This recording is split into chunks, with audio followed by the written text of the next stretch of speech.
We continue our conversation with the co-author of this book, Dr. Ed Hindson, the book Target Israel, subtitled Caught in the Crosshairs of the End Times. Dr. Hindson, this is all so fascinating. People are calling and writing to get the book.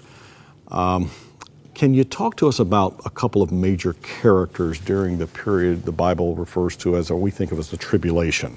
There's the false prophet, and then there's the Antichrist. They're not the same people, are they? Exactly. Two different people. A false religious leader and a false political leader. I think that's very clear in the Bible. You have, interestingly, right in the middle of the book of Revelation, you have a scorecard, if you will. If you were going to go to the Blue Jays baseball game and you got the playbook, right in the middle of the playbook, there's a lineup card. There's a roster. Fill in the lineup cards. Who's on first, who's at second, who's on short today, etc. Yeah. Well, right in the middle of the book of Revelation, you've got a roster. 7 symbolic players in the great end times drama, and the last 2 are the beast out of the sea and the beast out of the earth. And as you read on, he calls the beast out of the earth the false prophet. So you have a false religious leader in the end times who is urging people to follow the leadership of the Antichrist. That at least ought to tell us that there's a breakdown of theology, of biblical truth, of Christian influence in society, because society is deceived enough to be willing to follow this, and then the beast that he's called in the book of Revelation, John calls him in his letters Antichrist, against Christ. Other parts of the Bible call him the man of sin, the son of perdition, the lawless one.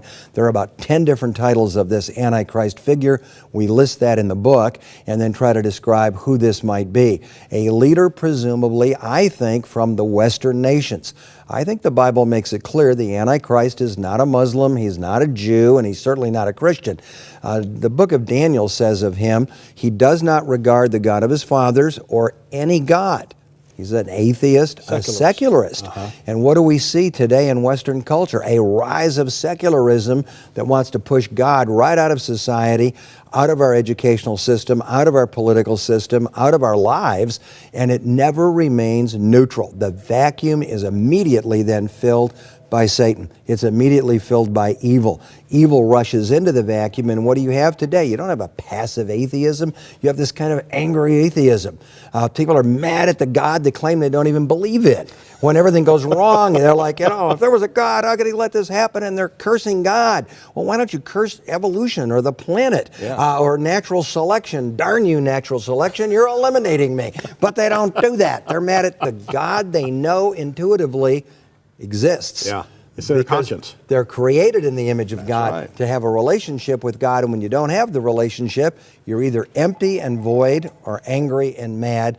And the truth is, God can fix all of that for anybody. I didn't grow up in a religious family. No God, no Jesus, no Bible, and yet God invaded our lives through the power of the gospel to transform everything, and he can do that for anybody.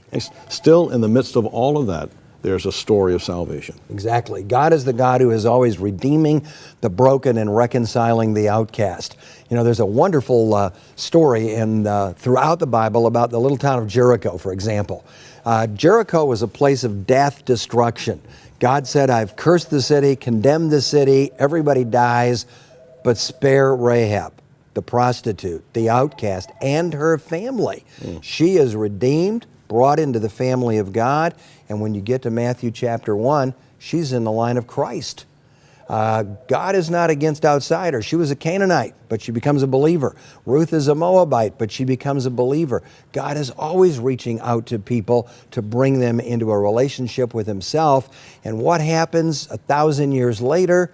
Jesus, the descendant of Rahab, the son of the outcast, goes to Jericho to find another outcast, Zacchaeus, the tax collector.